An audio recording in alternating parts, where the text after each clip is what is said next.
হরে কৃষ্ণা। ভক্তি রসামৃত সিন্ধু গ্রন্থের নবম অধ্যায়, ভক্তি অঙ্গগুলি বিশদ বিবেচনা। নিন্দা। ভগবানের এবং তার ভক্তের নিন্দা কখনোই সহ্য করা উচিত নয়। এই সম্বন্ধে শ্রীমদ্ ভগবতের দশম স্কন্ধে সুখদেব গোস্বামী পরীক্ষিত মহারাজকে বলছেন, হে রাজন, যদি কোনো মানুষ ভগবান এবং ভক্তের নিন্দা শুনে তৎক্ষণাৎ সেখান থেকে চলে না যায়, তাহলে তার সমস্ত পুণ্য ক্ষয় হয়। শ্রী চৈতন্য মহাপ্রভুর শিক্ষাষ্টকের একটি শ্লোকে বলা হয়েছে, ত্রিনাদপি শুনিচেনা তরোরিবা সহিষ্ণুনা অমানিনা মানদেনা কীর্তনীয়ঃ সদা হরিহি। অর্থাৎ ভগবত ভক্তের কর্তব্য হচ্ছে তৃণের থেকেও নম্র এবং একটি গাছের থেকেও বেশি সহনশীল হয়ে নিজের জন্য কোনো রকম সম্মানের প্রত্যাশা না করে অপরকে সম্মান প্রদর্শন করা।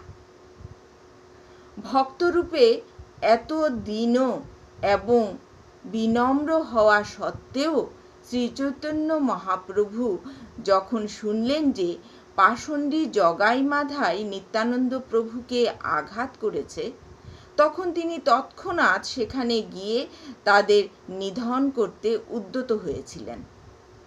শ্রী চৈতন্য মহাপ্রভুর এই আচরণ অত্যন্ত মহত্বপূর্ণ।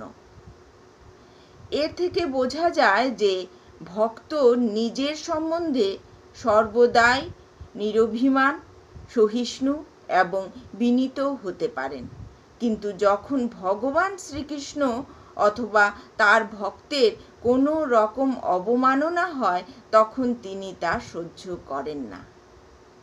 এই রকম অপমানের 3 রকম প্রতিকার হতে পারে। কেউ যদি বাণীর দ্বারা নিন্দা করে, তাহলে ভক্তকে এতই দক্ষ হওয়া উচিত যে তিনি প্রতিপক্ষকে তর্কের দ্বারা নিরস্ত করতে পারেন। যদি তা না পারেন, তাহলে দীনভাবে সেখানে দাঁড়িয়ে বিষ্ণু বৈষ্ণব নিন্দা শোনার থেকে বরং আত্মহত্যা করা ভালো। যদি তাও সম্ভব না হয়, তাহলে সেই স্থান ত্যাগ করে চলে যাওয়া উচিত। যদি এই 3টি আচারের কোনোটি তিনি পালন না করতে পারেন, তাহলে ভগবত ভক্তির মার্গ থেকে তার পতন হয়।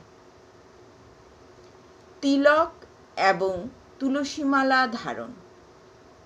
পদ্মপুরাণে উল্লেখ করা হয়েছে কিভাবে তিলক এবং কণ্ঠী মালার দ্বারা বৈষ্ণব শরীর বিভূষিত হওয়া উচিত। যিনি কণ্ঠে তুলসীমালা ধারণ করেন, যার শরীরে শঙ্খ, চক্র, গদা, পদ্ম এই বিষ্ণু চিহ্ন সহ 12 অঙ্গে বিষ্ণু মন্দির অঙ্কিত হয়, যিনি মস্তকে বৈষ্ণব তিলক ধারণ করেন, তিনি এই জগতে বিষ্ণু ভক্ত অর্থাৎ বৈষ্ণব। এই বৈষ্ণবদের উপস্থিতির ফলে জগৎ পবিত্র হয়। তিনি যেখানে অবস্থান করেন, সেই স্থান বৈকুণ্ঠে পরিণত হয়।